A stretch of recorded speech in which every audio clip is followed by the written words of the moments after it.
আপনাদের সবাইকে বলতে হবে, কখনো কখনো কলবটা কি হয়, লোভ লালসা আছে না? লোভ লালসা থেকে এই কলবটাকে আপনি বাঁচাবেন কেমনে? আম্মা জান আয়েশা রাদিয়াল্লাহু তাআলা আনহাকে নবী করিম সাল্লাল্লাহু আলাইহি ওয়াসাল্লাম বলছেন, আয়েশা, লোক আমাকে খুঁজতে আসবে, আমাদের ঘরেও আমাদের পরিচিত জন বা কেউ খুঁজতে আসে, খুঁজতে আসলে ঘরের মহিলা যারা, তারা কি উত্তর দিবে? পবিত্র কোরআন মজিদ বলে দিয়েছে, ইনি তাকাইতুন্না ফালা তাখজানা বিল কওল, যদি আল্লাহকে ভয় করো তাহলে কথার মধ্যে কোনো সময় এমন ভান করে কথা বলবে না যে পুরুষটাকে তুমি উত্তর দিচ্ছ ওই পুরুষটার অন্তরের মধ্যে একটা নেকড়ে বা তাকাইয়া আছে, তোমাকে যে কোনো মুহূর্তে সে আক্রমণ করে বসতে পারে। অতএব ফায়াত মাউল্লাযী ফি কলবিহি মারাদ, তার কলবের ভিতরে একটা নেকড়ে বাঘ আছে, তুমি যদি তার সাথে নরম স্বরে কথা বলো তাহলে সে তোমাকে আক্রমণ করে বসতে পারে, তোমার ইজ্জতের উপরে হাত দিতে পারে। তার কলবটার মধ্যে লোভ আছে। কি আছে বলেন? আবার কলব এমন, এটা গাফেল হয়, এটি কখনো কখনো কি গাফেল হয়। আল্লাহ পাক রব্বুল আলামিন পবিত্র কোরআন মজিদে বলছেন যে কখনো কখনো এই কলবটা গাফিল হয়ে গেলে ওয়ালা তুতি মান আগফালনা কালবাহু আন যিকরিনা, আমার জিকির থেকে যখন কোনো কলব গাফিল হয়, কলবটা জিকির করতে চায় না, এমন কলবও মানুষের ভিতরে কি আছে। আবার গুনাহ করতে করতে কাল্লা বাল রানা আলা কুলুবিহিম মা কানু ইয়াকসিবুন, মানুষের কলবের ভিতরে কখনো কখনো গুনার কারণে দাগ পড়ে, দাগ পড়লে তখন আর আস্তে আস্তে কলবটা বন্ধ যদি হয়ে যায়, তখন ওই কলবটা কখনো কোরআন হাদিসের কথা শুনতে চায় না। এই জন্য কলবটাকে কালবে সালিম করতে হবে। ইয়াউমা লা ইয়ানফাউ মালু ওয়ালা বানুনা ইল্লা মান আতাল্লাহা বিকলবিন সালিম, অর্থাৎ একটা পবিত্র কলব আপনাকে অর্জন করতে হবে। এই পবিত্র কলবটা অর্জন করতে গেলে আপনি কোথায় করবেন? সম্মানিত সুধী, এই কলবটি অর্জন করার ক্ষেত্র শুধু আমাদের এই 1500 বছরে আমরা যারা আছি আমাদের জন্যই শুধু তা নয়, বরং হযরতে উমর আমার নবীর কাছে আসার পরে তার কলবের যে ময়লা ছিল, এতদিন পর্যন্ত হযরতে উমর ছিলেন উটের রাখাল, কিন্তু বোন ভগ্নিপতিকে পিটাবার পরে যখন তাদের কণ্ঠে কোরআনের আওয়াজ শুনলেন, তখন হযরতে উমরের অন্তরের মধ্যে আলোর উদয় ঘটলো। হযরতে উমর দেখলেন, কিরে, ওয়ানাজ্জালনা আলাইকাল কিতাবা তিবয়ানাল লিকুল্লি শাই, কোরআনের মধ্যে সবকিছুর বিবরণ আছে, তাই সেই কোরআন তো আমাকেও মানা উচিত। একটা মানুষ আল্লাহর পথে আসতে একটা সামান্যতম ধাক্কায় কিন্তু তার জীবনটা পরিবর্তন হতে পারে। নবীকে মারার জন্য তরবারি নিয়ে হযরতে উমর রেডি হয়ে গেছিলেন, কিন্তু সেই উমরকে বলা হলো, উমর যাও, কই নাঙ্গা তরবারি নিয়ে, কয় মোহাম্মদকে মারতে, তার কল্লা উড়াই দিতে, সে তার বাপ দাদার ধর্মকে ধ্বংস করে দিচ্ছে। কয় তুমি কি জানো উমর, তোমার বোন ভগ্নিপতি তার কাছে কালেমা পড়েছে। রুট পরিবর্তন হয়ে গেল, পথ পরিবর্তন হয়ে গেল। হযরতে উমর বোন ভগ্নিপতির বাড়িতে রওনা হয়ে গেলেন। কাছাকাছি যখন পৌঁছে গেছেন, তখন তো এত বড় বিল্ডিং বালাখানা ছিল না, কে আসতেছে দূর থেকে দেখা যায়। হযরতে উমরের বোন ভগ্নিপতিকে কোরআন পড়াচ্ছিলেন হযরতে আম্মার ইবনে ইয়াসির, নবী করিম সাল্লাল্লাহু আলাইহি ওয়াসাল্লামের সাহাবী।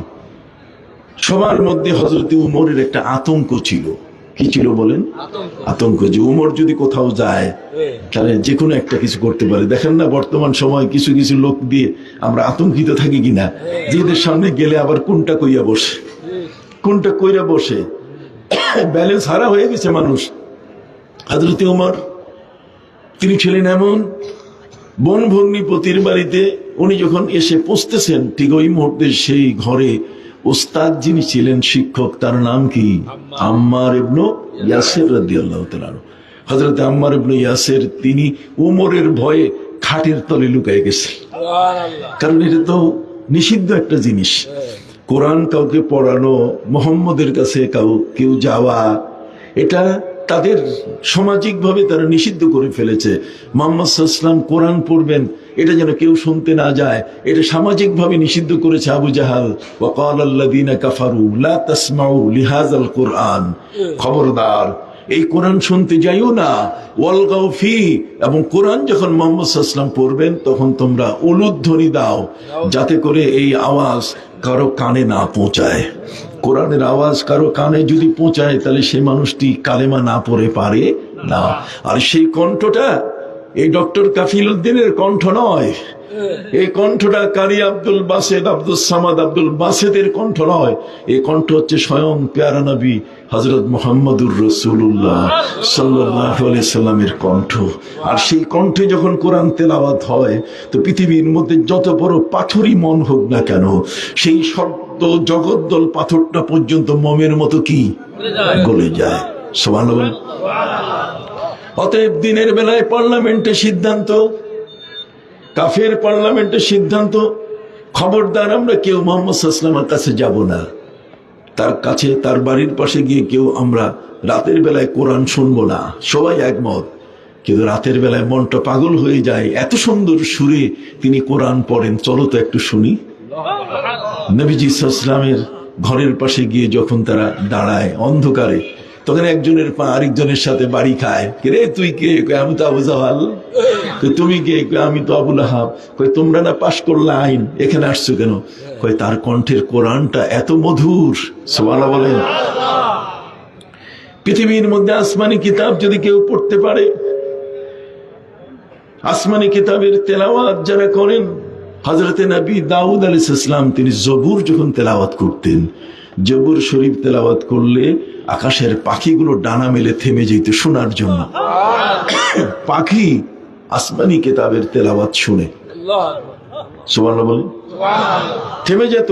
শুধু তাই নয়, বরং পাহাড়গুলোর মধ্যে দোলন সৃষ্টি হতো, ঢেউ সৃষ্টি হতো। পাহাড়গুলোর মধ্যে কি সৃষ্টি হতো? ঢেউ সৃষ্টি হতো। আসমানি কিতাবের তেলাওয়াত আর কোরআনের তেলাওয়াত তো বেমিসাল। আল্লাহ কোরআনের তেলাওয়াতটাকে একটা বিশাল ইসলামের সংস্কৃতি বলেছেন, ওয়ারাত্তিলিল কোরআনা তারতিলা। কোরআনকে তারতিলের সাথে বড়। তারতিল মানে কি? তারতিল শব্দের অর্থ হচ্ছে যত আস্তে আস্তে পড়বে তত সুর হবে। কোরআন যত তাড়াতাড়ি পড়বেন সুর হবে না। যেমন আলহামদুলিল্লাহি রাব্বিল আলামিন আর রহমানির রহিম মালিকি ইয়াউমিদ্দিন ইয়্যাকা না'বুদু ওয়া ইয়্যাকা নাস্তাঈন ইহদিনাস সিরাতাল মুস্তাকিম, এইভাবে যদি পড়েন কোনো সুর নাই। আর যখন আস্তে পড়বেন, আস্তে পড়াটার নামই হলো তারতিল। আলহামদুলিল্লাহি রাব্বিল আলামিন আর রহমানির রহিম মালিকি ইয়াউমিদ্দিন। তাহলে আগেরটা আর পরেরটার মধ্যে পার্থক্য আছে না? একটা হাত উঁচু করে বলেন আছে কিনা? আলহামদুলিল্লাহ। দুইটার মধ্যে কি আছে? পার্থক্য আছে। আগেরটার চেয়ে পরেরটার শ্রুতি মধুর। অতএব প্রিয় নবী সাল্লাল্লাহু আলাইহি ওয়াসাল্লাম যখন কোরআন পড়তেন তারতিলের সাথে, আর আল্লাহ নিজেও বলেছেন ওয়ারাত্তিলিল কোরআনা তারতিলা, হে নবী কোরআনকে তারতিলের সাথে। তারতিল মানে আস্তে আস্তে ধীরে ধীরে, যত ধীরে পড়বেন তত সুর ভালো হবে। এটা একটা মুজিজা কোরআনের, যে কারণে সারা পৃথিবীতে আপনি দেখেন না কারি সাহেবরা কোরআন তেলাওয়াত করে করে তারা বিশাল উপহার নিয়ে আসতেছে, বড় বড় ধরনের তাদের উপহার তারা পাচ্ছে। সম্মানিত সুধী, সেই কোরআন প্রিয় নবী সাল্লাল্লাহু আলাইহি ওয়াসাল্লাম যখন তেলাওয়াত করেন, তার কণ্ঠের তেলাওয়াত শুনে আবু জাহাল বলেন, উতবা বলেন, সাইবা বলেন, তাদের অন্তরগুলো অন্যরকম হয়। কিন্তু হলে হবে কি? আল্লাহ তো কলবের মধ্যে মোহর মেরে দিচ্ছেন। আল্লাহ পাক রব্বুল আলামিন পবিত্র কোরআন মজিদে বলছেন যে কলবটা কখনো বেঈমান হয়ে যায়। জোরে বলেন না, কলব কখনো কি? আপনি অবাক হয়ে যাবেন, শুধু কলবটাকে নিয়ে কোরআন যত কথা বলেছে আর অন্য বিষয়কে নিয়ে এত কথা বলে নাই। কলবটা এটা মেইন জিনিস। এই জায়গাটাতে দুধের বাম দুধের 2 আঙ্গুল নিচে এটা কলব। এক বক্তা এ বেটা কোথায় লেখাপড়া করছে জানি না, কলবটা বলে ওই কপালে উঠেই দিছে, কলবটা এই জায়গায় নাই। এই বেকুব জানে না। আল্লাহ পাক রব্বুল আলামিন এই কলবের সাথে আরেকটা শব্দ ব্যবহার করছেন, সুদূর। ইন্নাল্লাহা আলিমুম বিজাতিস সুদূর। আল্লাহ অন্তরের খবর কি রাখেন, আল্লাহ অন্তর জানেন। কতক্ষণ না? আল্লাহ বলছেন ফাইন্নাহা লা তা'মাল আবসার ওয়ালাকিন তা'মাল কুলুবুল্লাতী ফিস সুদূর। কুলুবুল্লাতী ফিস সুদূর। তাদের দুইটা চোখ অন্ধ নয়, বরং তাদের অন্তরটা কি অন্ধ হয়ে গেছে। এখন দুইটা শব্দ এখানে ব্যবহার হয়েছে, একটা হচ্ছে কলব আর একটা কি সুদূর। ওয়ালাকিন তা'মাল কুলুবুল্লাতী ফিস সুদূর, তাদের সেই কলবটা অন্ধ হয়ে গেছে যেটা সুদূর সিনার মধ্যে আছে। তাহলে জিনিসটা কেমন? জিনিসটা হচ্ছে এই যে আপনারা এই দেখছেন, এই যে কমলা লেবু, কতক্ষণ না, এই কমলা লেবুর ভিতরে কি থাকে? কমলাটার উপরে কি ঢাকনাটা, উপরে কি ঢাকনা। তাহলে এই উপরে এই যে আমার চামড়ার সাথে উপরে যে জিনিসটা, এটার নাম হচ্ছে চেস্ট। এটা চেস্ট, এটাকে বাংলায় বলে সদর, মানে আরবিতে বলে কি সদর। বুক, এই যেটাকে আমরা বুক বলে থাকি, সিনা। এই সিনাটা হলো উপরে, আর সিনাটার ভিতরে কি আছে? কলব আছে। তার কলবের ঢাকনা হলো কি? সিনা। যেরকম কলবের ঢাকনাটা হলো কি? আল্লাহ বলছেন ওয়ালাকিন তা'মাল কুলুবুল্লাতী ফিস সুদূর। তারপরে সিনার ভিতরে যে কলবটা আছে, সেই কলবটা তাদের নষ্ট হয়ে গেছে। আপনার কথা কি বুঝতে পারছেন? আমি আপনাদের খেদমতে বিনয়ের সাথে আরজ করতে চাই, হযরত ওমর ফারুক রাদিয়াল্লাহু তাআলা আনহু, তিনি ভগ্নিপতির বাড়িতে গিয়ে ভগ্নিপতির কণ্ঠে কোরআনের তেলাওয়াত শুনে তিনি অবাক হয়ে গেলেন। তারপরে তিনি মারা ছাড়েন নাই। তিনি নিজের ভগ্নিপতিকে পেটাবার পরে যখন বোনের কাছে আসলেন, বোনের মুখ থেকে আওয়াজ আসলো ওয়ানাজ্জালনা আলাইকাল কিতাবা তিবয়ানাল লিকুল্লি শাই। আমি এমন এক কোরআন নাজিল করেছি যেখানে সবকিছুর ফয়সালা আছে। হযরত ওমর উটের রাখাল, এই উটের রাখাল যখন জানতে পারলেন, শুনতে পারলেন কানে যে কোরআনের মধ্যে সবকিছুর ফয়সালা আছে, সাথে সাথে তিনি বোনকে পিটানোর পরে জড়িয়ে ধরে বললেন আমি অন্যায় করেছি, তোমরা চলো, বোন ভগ্নিপতি আমাকে মুহাম্মদ সাল্লাল্লাহু আলাইহি ওয়াসাল্লামের কাছে নিয়ে যাও। প্রিয় নবী মুহাম্মদ সাল্লাল্লাহু আলাইহি ওয়াসাল্লামের কাছে যখন নিয়ে গেল, ওমর মানে আতঙ্ক, ওমর মানে কি আতঙ্ক। সেই ওমরকে নিয়ে যখন নবীজির কাছে নিয়ে যাওয়া হলো মক্কায়, আপনি অবাক হয়ে যাবেন, নবীজি তখন ইউনিভার্সিটি খুলেছিলেন মক্কায়, কাবা ঘরের প্রায় 200 গজ দূরে সাফা পাহাড়ের সাথে দারে আরকাম একটা মাদ্রাসা তিনি খুলেছিলেন। এই মাদ্রাসার মধ্যে সেখানে 33 জন ছাত্র ছিল। কতজন? 33। নবী করিম সাল্লাল্লাহু আলাইহি ওয়াসাল্লাম পৃথিবীর প্রথম বিশ্ববিদ্যালয় তিনি প্রতিষ্ঠা করেন। এটা কোরআনের বিশ্ববিদ্যালয়। নবী করিম সাল্লাল্লাহু আলাইহি ওয়াসাল্লাম এর ছিলেন ভাইস চ্যান্সেলর, এটা ছিলেন চ্যান্সেলর, আর ভাইস চ্যান্সেলর ছিলেন হযরত আব্দুল্লাহ ইবনে মাকতুম, যিনি দুটো চোখ তার অন্ধ ছিল। কথাটা বুঝতে পারছেন? কেউ বলছেন হযরত মাসআব ইবনে উমাইর রাদিয়াল্লাহু তাআলা। যেই হোক না কেন, নবীজি এখানে 33 জন ছাত্রকে কোরআন শেখাতেন, এরা কোরআনের হাফেজ। এখান থেকেই হযরতে আলী কোরআনের হাফেজ হয়েছেন। এই জায়গা থেকে এই হযরতে আবু বকর সিদ্দিক কোরআনের হাফেজ হয়েছেন। এই জায়গা থেকেই হযরতে উসমান যুন্নুরাইন কোরআনের কি হয়েছেন? হাফেজ হয়েছেন।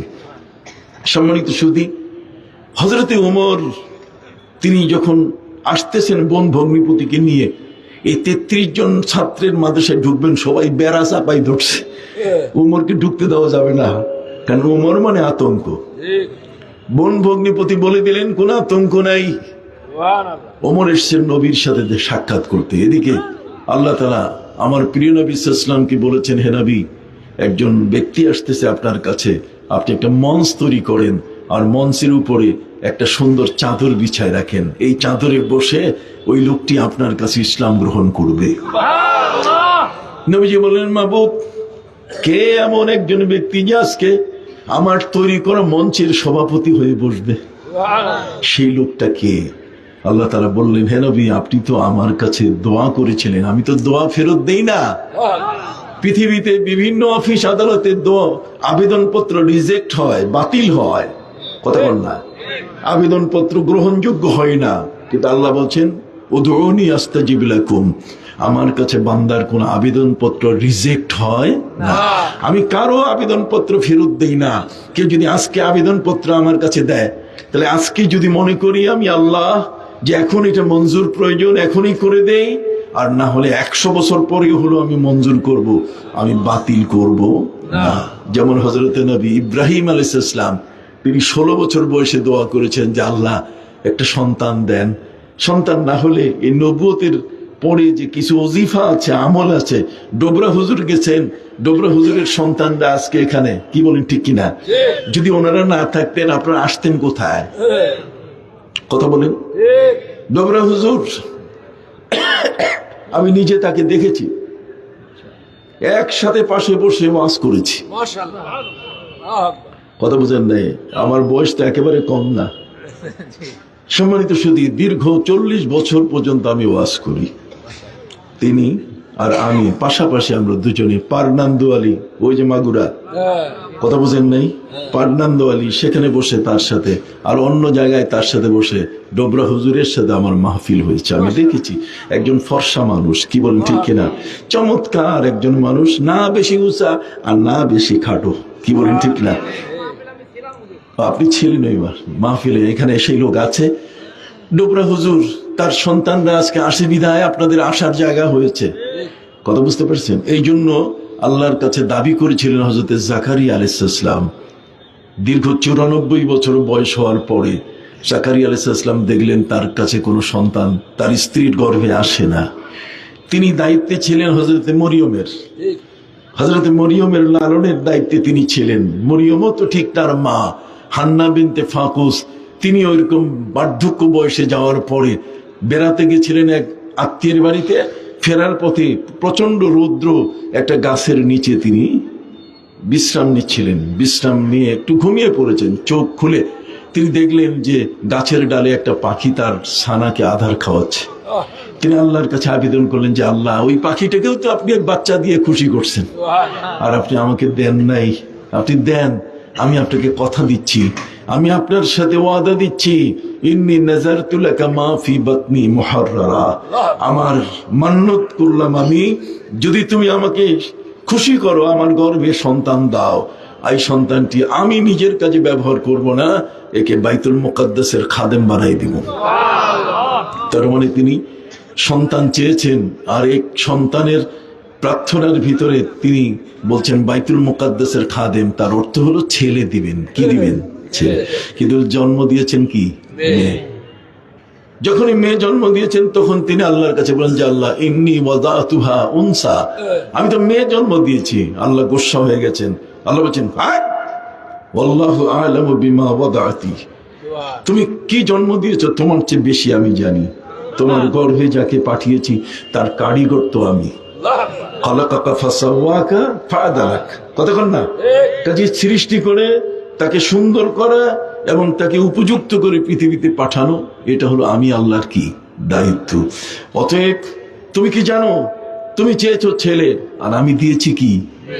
আমি তোমাকে বলি ওয়ালাইসা যাকারু কাল উনসা, তোমাকে যে মেয়েটা দিয়েছি এটা কোটি কোটি পুরুষের চেয়ে, ছেলের চেয়ে উত্তম। আমি তাকে সারা পৃথিবীর সবার কাছে পরিচিত করাবো। তার মানে একজন নবীর মা বানাবো, হযরত ঈসা নবীর মা বানাবো। অতএব নাম রাখছো? কাহা নাম রাখছি ওয়াইন্নী সাম্মাইতুহা মারিয়াম, আমি তার নাম রেখেছি কি? মরিয়ম। তাহলে সেই মরিয়মের এখন লালন করবে কে? যেহেতু বাচ্চা জন্ম নিয়েছে, তিনি আল্লাহর কাছে মানত করেছেন বাইতুল মুকাদ্দাসের খাদেম, অতএব বাইতুল মুকাদ্দাসের পাশে রাখতে হবে সবাই। যেহেতু তার পিতা হচ্ছেন একজন ইমাম সাহেব, ইমাম সাহেবের দাম কোনো যুগে কমে না। আমরা কমাই দেই ইমাম সাহেবের দাম। আমরা ইমাম সাহেবদের নিয়ে সকালে চাকরি দেই, বিকালে ওদেরকে নট করে দেই। আমরা নিজের ছেলেটার ভালো চাকরিতে পয়সা যদি বেতন কম হলে আমরা বদল করি, আর মহল্লার ইমাম, আমার ইমামদের আমরা বেতন যত কম দিতে পারি। এটাই তো আমি চেয়েছিলাম, ইমামদের পেটের দালালি করেছিলাম আমি, কতক্ষণ না? ইমামদের পেটের দালালি করেছিলাম যাতে ওরা কিছু বেতন পায়, কিন্তু কিছু দুষ্ট চক্র, কতক্ষণ না, এই মূল জিনিসটাকে বাদ দিয়ে গোপন করে আমাকে ফাঁসাই দিল আরেকটা জিনিস দিয়ে। কথা বুঝেন নাই? বড় মুশকিল, এই মিডিয়া বড় দুষ্ট। কথা বুঝতে পারছেন? বড় দুষ্ট, যেটা বলার মতো না, মূল জিনিসটা গোপন রাখে, আসল জিনিসটা বলে না। আমি চাইলাম তাদের, কতক্ষণ না, ইমাম আর মুয়াজ্জিনের 4টা পেটের ভাত। আমি বলেছিলাম ওই পশ্চিমবঙ্গের মমতা ব্যানার্জি যদি একজন ইমামের 3000 আর মুয়াজ্জিনের 1500 বেতন দিতে পারে, তো আপনি তো আমাদের দেশের এই গরিব মুয়াজ্জিনের ইমামের জন্য 10,000 এবং মুয়াজ্জিনের 5,000 টাকা বেতন দিতে পারেন। আপনি যেহেতু প্রসূতি, বিধবা এবং মুক্তিযোদ্ধা কল্যাণের ট্রাস্টের জন্য 55,500 কোটি টাকা অনুদান দিয়েছেন। কথা কন না, ইমামরা আপনার দিকে তাকিয়ে আছে।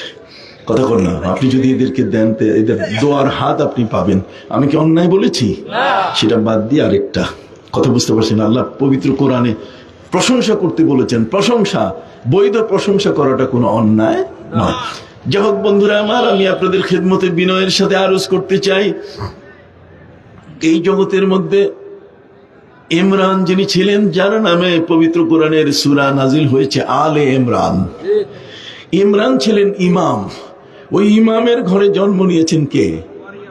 হযরতে মরিয়ম। কথা বুঝেন নাই? সেই মরিয়মের লালন করবে কে?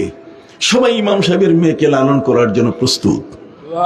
আল্লাহ বলছেন না, এইভাবে হবে না। তোমরা তোমাদের কলমগুলো, যে কলমগুলো দিয়ে তৌরাত লেখো, এটা নদীতে ফেলে দাও। যার কলম ভেসে উঠবে সেই দায়িত্ব পাবে। আল্লাহ বলছেন আমার নবীকে, ওয়ামা কুনতা লাদাইহিম ইজ ইউলকুনা আকলামাহুম। হে নবী, ওরা যখন কলম নিক্ষেপ করছিল নদীর মধ্যে মরিয়মের দায়িত্ব নেওয়ার জন্য, তখন আপনি ছিলেন না। কথা বল না। ওই কলমের মধ্যে একটা কলম ভেসে উঠেছে, আর সেটা হলো হযরতে জাকারিয়া আলাইহিস সালামের কলম। হযরতে জাকারিয়া আলাইহিস সালামকে আল্লাহ দায়িত্ব দিলেন যে মরিয়মকে দেখাশোনা করো।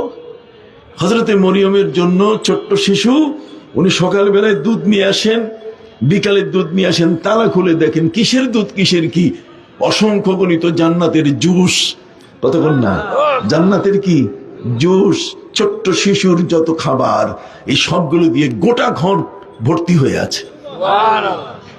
তিনি জিজ্ঞাসা করলেন, ইয়া মারিয়াম আন্না লাকি হাযা, মরিয়ম এটা কোথায় পেলে তুমি? তখন মরিয়ম বলেন, ক্বালাত হুয়া মিন ইনদিল্লাহ, আল্লাহর পক্ষ থেকে আমাকে খাবার দেওয়া হচ্ছে। সুবহানাল্লাহ বলেন। তাহলে আল্লাহর পক্ষ থেকে যা জুস লাগে, ম্যাঙ্গো জুস, আপেল জুস, কতক্ষণ না, এর মধ্যে আরো যত ধরনের জুস আছে, সব জুসগুলো সব খেতে পারে হযরতে মরিয়মের কাছে। হযরতে জাকারিয়া আলাইহিস সালাম দায়িত্ব পাইলেন বটে, কিন্তু কষ্ট একটা, যে তারও ঘরে কোনো সন্তান নাই। হুনালিকা দা জাকারিয়াল মিহরাব। হযরতে জাকারিয়া আলাইহিস সালাম মরিয়মের ঘরের পাশে দাঁড়িয়ে আল্লাহর কাছে বলছেন যে আল্লাহ, এই মরিয়মকে যেমন তার মাকে দিয়েছো, আমাকেও একটা দিয়ে দাও। এই প্রার্থনা করতে গিয়ে তিনি আল্লাহর কাছে ভান করলেন। ভান করা জায়েজ আছে। পবিত্র হাদিস শরীফের মধ্যে আছে, ফাইল্লাম তাবকু ফাতাবাকু, যদি কানতে না পারো তাহলে কান্নার ভান করো। কানতে না পারলে কান্নার কি ভান করো।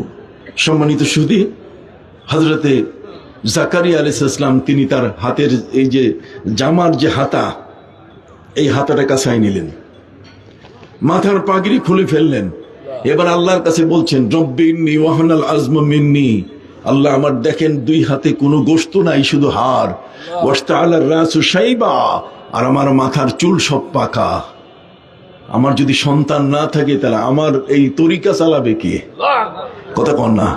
আমার সন্তান যদি না থাকে তাহলে আমি যে ওজিফা, আমি যে আমলগুলো করে গেলাম, আমার ভক্তরা এই আমলটাকে ধরে রাখবে, এদেরকে ট্রেনিং দিবে কে? কাজে ফাহাবলি মিল্লাদুনকা ওয়ালিয়া, আল্লাহ আপনি আমাকে সন্তান দান করুন। সম্মানিত সুধী, আল্লাহ পাক রব্বুল আলামিন হযরতে জাকারিয়া আলাইহিস সালামের দোয়া কবুল করে নিলেন। তিনি বলেন, ইয়া জাকারিয়া ইন্না নুবাশশিরুকা বিগুলামিন ইসমুহু ইয়াহইয়া, ইয়াহইয়া নামক সন্তান আমি তোমাকে দিয়ে দিলাম। আপনি কি কথা বুঝতে পারছেন?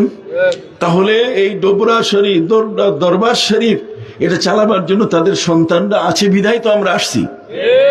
আমি ডক্টর কাফিল উদ্দিন সরকার যেমন আসার সুযোগ পেয়েছি, আপনারাও তো দেশ বিদেশ কাছে দূরের থেকে আপনারা আসার সুযোগ পাইছেন না? যদি কেউ না থাকতো তার সন্তানের মধ্যে, তাহলে এই দরবারটা আস্তে আস্তে কি হয়ে যেত? ধ্বংস হয়ে যেত, বিলীন হয়ে যেত।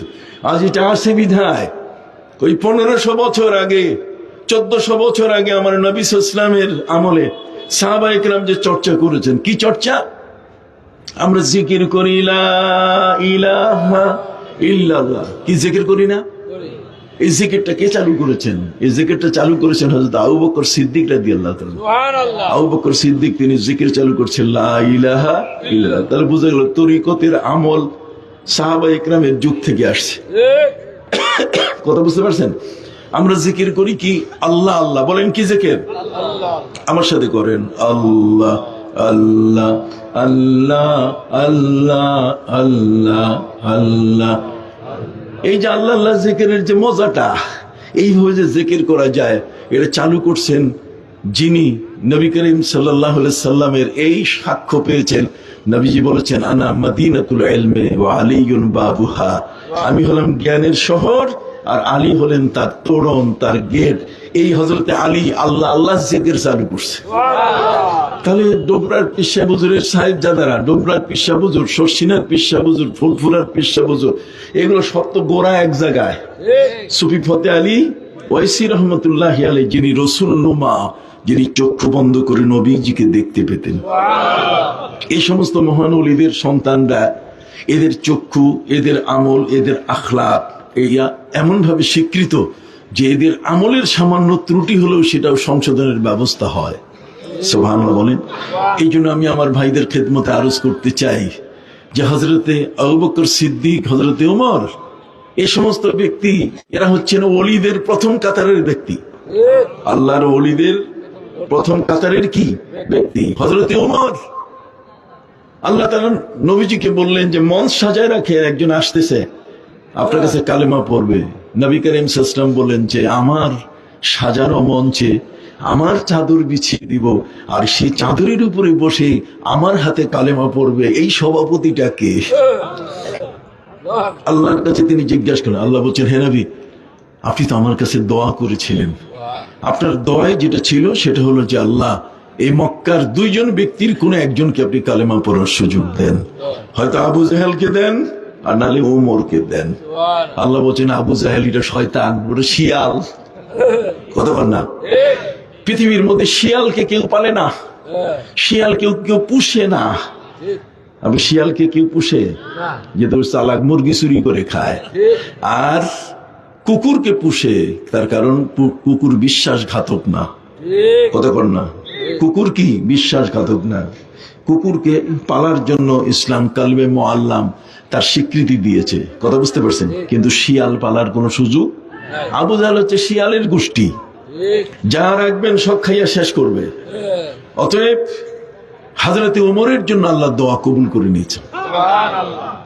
হযরতে ওমর দারে আরকামের দরজা ঠেলে এসে বলে আমাকে ভিতরে ঢুকতে দেন, কিন্তু ভিতরে সাহাবীদের মধ্যে আতঙ্ক।